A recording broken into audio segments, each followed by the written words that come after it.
so much, Paula, much appreciated. And thank you so much also to CPD for me for the opportunity to present today on workplace psychological safety. I've also included sexual harassment as part of this topic on the basis that sexual harassment is continually being viewed as a psychological hazard at work. And there's also been some quite substantial changes in that area, which will tie into the way that employers approach workplace behaviour.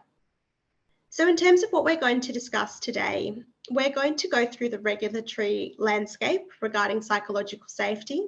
There has been quite a few changes both here in Victoria and also around the country.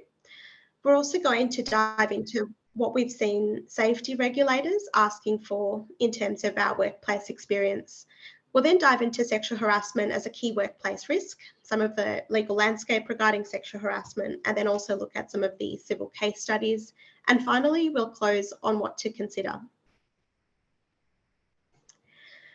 So the first part of the session is in fact quite interactive, and I am going to ask you to please get involved as we discuss some of these common psychological hazards.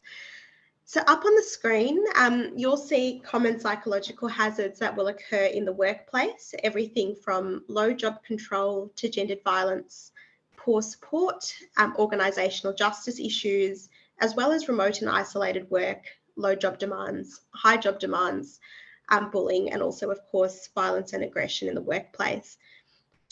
What I would like to do, just as a starting point, is really just to throw it open to the floor and to ask the lawyers in the room, in terms of the psychological hazards that we've got up on the screen, which of these would you consider are common in legal workplaces? And in terms of the clients that you are advising, which of these would you say could be common to their workplaces?